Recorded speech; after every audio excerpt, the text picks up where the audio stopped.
Hello दोस्तों, आज के वीडियो में हम बात करेंगे राजा गोपालाचारी महाभारत के chapter 10 death of Pandu Pandu के देहावसन के बारे में। राजा गोपालाचारी महाभारत के बारे में आप सब लोग जानते ही होंगे। ये एक बहुत ही अच्छी बुक है जो हिंदी और इंग्लिश दोनों में अवेलेबल है। यदि आप बुक नहीं मंगवा सकते तो इंटरनेट पर इसकी पीडीएफ जरूर अवेलेबल है, हिंदी में भी अवेलेबल है और इंग्लिश में भी अवेलेबल है। मैं सजेस्ट करूंगा कि आप दोनों से ही पढ़े, क्योंकि कई बार इंग्लिश समझ में नहीं आती है, कई बार हिंदी का इतना फॉन्ट अच्छा नहीं है तो वो समझ नहीं आता। तो दोनों से आप पढ़ें जिससे आपको अच्छे से समझ में आएगी। बाकी मैं ट्राई कर रहा हूँ कि यूट्यूब पे मैं मेरे चैनल पे अच्छे से एक्सप्लेन कर सकूं। तो चलिए स्टार्ट करते हैं। एक दिन महाराजा पांडु वन में शिकार खेलने गए थे। वहीं जंगल में हरिण के रूप में एक ऋषि दंपति भी विहार कर रहे थे। पांडु ने अपने तीर से हिरण को मार गिराया। उनको यह पता नहीं था कि वो ऋषि दंपति है। ऋषि ने मरते मरते पांडु को श्राप दिया कि पापी, अपनी पत्नी के साथ क्रीड़ा करते हुए तुम्हारी भी मृत्यु हो जाएगी। अभी इसी श्राप को मैं इंग्लिश में भी बताना चाहूंगा। Sinner, you will meet with death the moment you taste the pleasure of the bed. तो आशा करता हूं कि श्राप आपको अच्छे से समझ में आ गया था। ऋषि के श्राप से पांडु को बड़ा दुख हुआ, साथ ही वह अपनी भूल से बहुत ज्यादा व्याकुल हो गया और बहुत ज्यादा दुखी हो गया। उसके बाद वो राजपाट को पितामह भीष्म और विदुर को देकर अपनी दोनों पत्नियों के साथ वन में चला जाता है। और इसके बाद आगे की कहानी आप सब लोगों को पता ही है। जैसे कि वो कई दिनों तक वन में रहते हैं और ऋषि मुनियों की तरह ही रहते हैं, अपने आप सब सारा काम करते हैं और काम करते हैं। परंतु पांडु को एक दुख सता रहा था। वो ये था कि वो अब पिता नहीं बन सकते, उनके पुत्र नहीं हो सकते।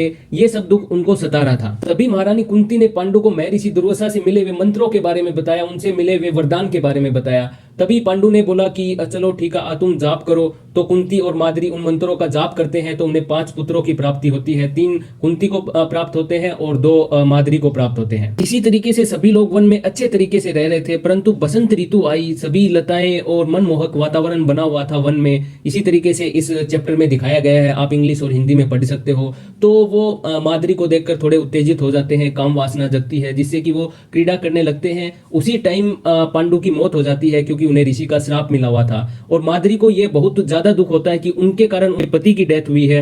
हालांकि माद्री ने पांडु को बहुत ज्यादा रोका भी था उस टाइम पर, उनके कारण डेथ होने के से वो बहुत ज्यादा दुखी होती है। इसलिए उन्होंने डिसाइड किया कि वो अपने पति की चिता के साथ ही जल जाएगी या सती हो जाएगी, हम ऐसा कह सकते हैं। ऐसा सब कुछ इसमें चैप्टर में दिखाया गया है। आप पढ़ोगे तो आपके समझ में आएगा। जब ये उनकी डेथ होती है तो युधिष्ठिर को 16 वर्ष का दिखाया गया है। तो इससे आप युधिष्ठिर और अर्जुन इन सब की थोड़ी बहुत एज का अंदाजा हम यहाँ से लगा सकते हैं। तो अभी 5 पुत्रों की जिम्मेदारी थी वो कुंती के ऊपर थी।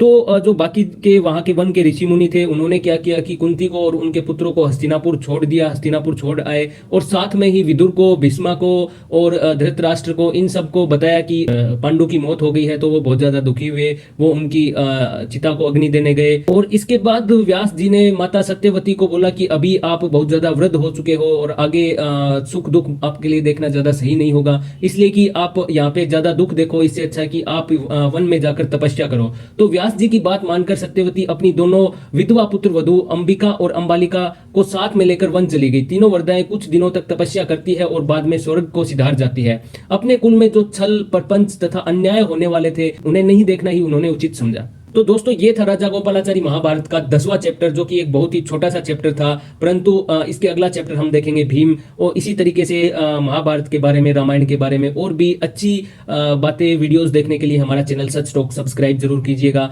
मिलते हैं किसी नेक्स्ट वीडियो में। जय हिंद, जय भारत, जय श्री कृष्णा।